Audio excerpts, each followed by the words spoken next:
In my opinion, the Memphis Grizzlies have been the most surprising team in the NBA this year.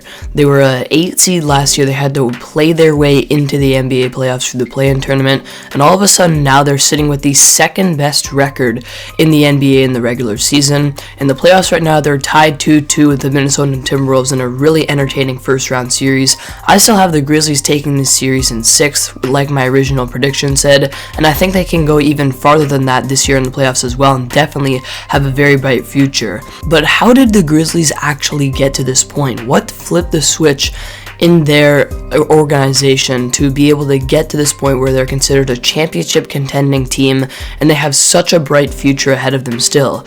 That's what I'm going to be discussing in today's video. But before I do get started, make sure if you guys are new to the channel, make sure you hit that subscribe button. We're close to 1,000 subscribers and I'm going to be uploading lots of great content during the playoffs, so you don't want to miss out. Hit that subscribe button. With that being said, let's get into the video. So like I mentioned, the Grizzlies were an 8 seed last year, and without making any significant trades or signings this offseason, bumped their team all the way up to a 2 seed, a 56-26 record, the second best record in the entire NBA.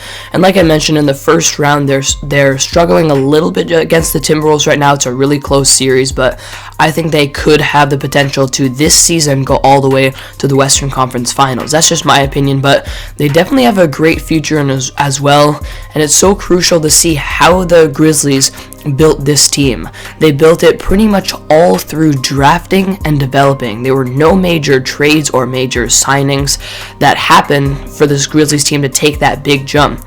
Their 5 main core players, which I'm going to be talking about in today's video, were all drafted by the Memphis Grizzlies and developed by them, and they got to this point to where they're a championship caliber team. The Grizzlies are the second best team in the NBA this year record-wise, and have spent the second least amount of money in the entire NBA this season. Their total cap this year was about $116 million, almost at the salary cap. They're spending about $3.5 million over the cap right now, and the only team that has spent less money than the Grizzlies are the OKC Thunder, who are obviously putting on an insane tank show right now. The fact that the Grizzlies have this much money to spend compared to the rest of the NBA, and right now are sitting with the second best record in the NBA, proves that this could definitely be the best team in the league or 1 or 2 years time if they're now able to make one of those big signings or big trades where they're taking on a lot of salary, because they have the ability to do that now because of how little money they've spent. Teams that end up winning the NBA championship build their team in a variety of different ways. We see the Golden State Warriors have a big signing in Kevin Durant, which allowed them to win 2 more championships. The Cleveland Cavaliers getting LeBron James back, a big signing there, of course, the best player in the NBA at the time. That's how they won their championship of 2016, of course. My Toronto Raptors in 2019 going out and making a big trade in order to get the superstar player in Kawhi Leonard to lead them to a championship. But every single championship team does something called drafting and developing. And we look at a team like the Milwaukee Bucks, who won last year. They were another team who built most of their team off drafting and developing. Drafting a guy like Giannis, getting a huge steal with the 15th overall pick in 2013.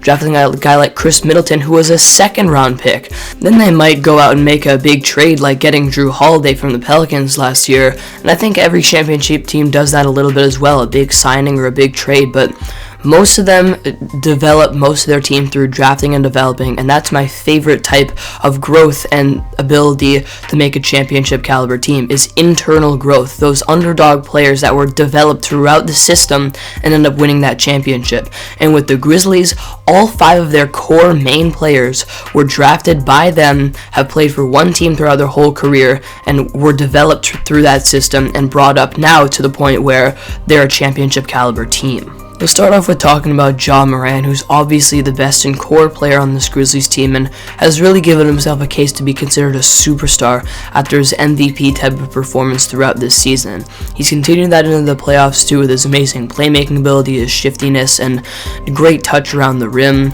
And overall, he's just shown that he's probably turned into maybe even a top 15 player in the game in his third season in the NBA. His improvements were incredible, and again, he was drafted by the Grizzlies. He was drafted second overall. This is after they had pretty much a tanking season and were able to get that second overall pick, and the Grizzlies not only drafted the right player with that pick, but they've also developed him very quickly into becoming this superstar caliber player.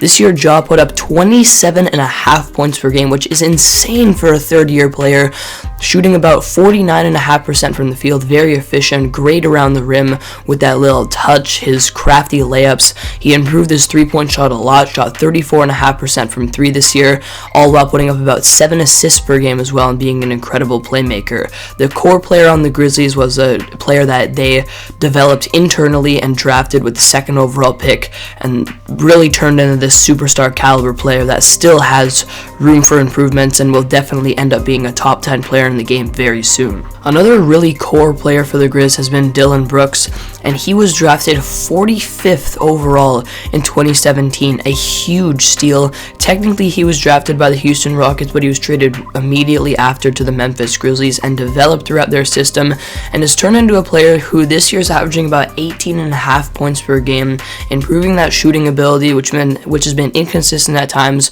but also being a pretty good interior scorer, using his size to his advantage. He can create his own shot off the dribble. He's turning into a decent playmaker, and most of his value comes on the defensive side of the floor. Last year and this year in the playoffs, he's been the main defensive stopper for this team, at least on the perimeter. Jaren Jackson Jr. is definitely the best defender, but Brooks has really been that defensive pest really throughout them in their last two playoff runs throughout the regular season. He can guard the other team's best perimeter player, be a switchable defender, and overall just be really valuable on the defensive side of the floor. And he's another player that was drafted and developed really well by the Memphis Grizzlies. And speaking about Jaren Jackson Jr., he's another player that the Memphis Grizzlies basically tanked to get. The year before Ja Morant, the 2018 draft, they drafted him with a 4th overall pick, and he has turned into an amazing defensive player.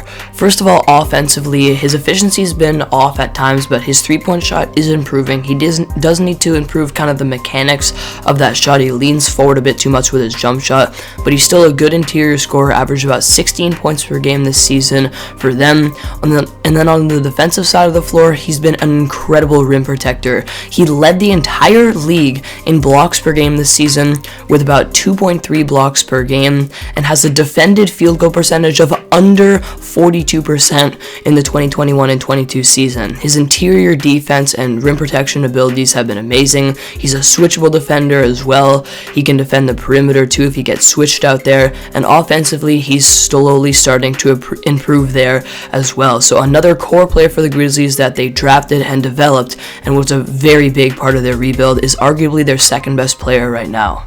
Now, in terms of a youngster who's been the second best offensive player for the Memphis Grizzlies, at least this season, that's definitely been Desmond Bane, who was another steal in the NBA draft. He's in his sophomore year this year and is already proving to be one of the best three-point shooters in the NBA. And in the 2020 draft, he was drafted 30th overall with the last pick in the first round, technically by the Boston Celtics, but again was traded right away after to the Memphis Grizzlies, and they've developed him as well into really a great offensive player, an amazing shooter who's very efficient. This year he's averaged over 18 points per game and done this by shooting 43.5% from three on high volume as well, which is unheard of in today's NBA. That's just incredible for a guy who's sometimes creating his own shot off the dribble as well. He's automatic from the free throw line, shooting over 90% from the line this season, and has an overall true shooting of over 59%, about 3 to 4% above league average for this season. And then he's provided some pretty good perimeter defense on the other side of the floor as well. So another great core player for the Grizzlies that they have developed internally, and he's really settled in that role of being the sharpshooter for this team. Last player I consider a core player for the Grizzlies here that I want to mention is Brandon Clark. And I know he's definitely more of a role player, but I think he's so underrated and plays his role so well off of the bench that I'm considering him a core player for this Grizzlies team. He was drafted 21st overall in 2019, the same draft as Ja Morant. He was technically drafted by the OKC Thunder, but again traded right after to the Grizzlies, and they developed him into one of the guys who plays his role the best in the entire league. He is very good at rolling to the basket. He's very creative in the pick and roll. He's able to get past his defenders and be a great interior scorer and have one of the best floaters in the game. He's able to stop kind of in the middle of the paint area, close to the rim, and shoot that little floater with both hands and have it fall the vast majority of the time. And defensively, I still think he needs to improve as more of an off-ball defender and be a little bit more aware defensively sometimes. But as an on-ball defender, he's very versatile, can pretty much defend 1 through 5, a pretty good rim protector, and moves well laterally. He's a good perimeter defender as well. So in terms of playing his role, he's very good. And like I said, he's just a very efficient scorer, great around the rim. In the regular season, he averaged over 10 points per game while shooting over 64% from the field. And so far in the playoffs, in the 4 games that he's played, he's putting up 15 points per game, just over 15 points per game. Again, most of those off of those really lethal floaters that he has in the paint, and leading the entire playoffs so far in field goal percentage, shooting 72.7% from the field. All of this while being a great rebounder as well. So he plays his role very well, and the Grizzlies have developed him into a very good supporting player. There are other role players on the Grizzlies who they either traded for or signed. For example, Steven Adams, they signed this offseason. He was a good addition for them as a role player, a good interior presence. They traded for DeAnthony Melton not too long ago. He's been a pretty good kind of backup point guard option for them. But their 5 best players, in my opinion, their 5 core players, they were all drafted by the Grizzlies or by another team and then traded on draft night, which doesn't really count as a trade in my opinion because the Grizzlies are still technically kind of making that pick. But basically the point is all those 5 players were drafted and developed by the Grizzlies in a very short period of time as well. All of these players that I mentioned today are relatively young. All of them, they've spent 2 to 5 years in the NBA. They're just getting started. They still have room for improvement. And overall, the Grizzlies perfectly executed this rebuild. They look like a young team with not too much promise, but they've built it up. They've developed their young players so well. Their young core is looking unstoppable right now. And even if they get bounced first round or second round this year, they still have those young players that are going to continue to improve. And like I said at the start of the video, the second lowest payroll in the NBA. They have money to spend.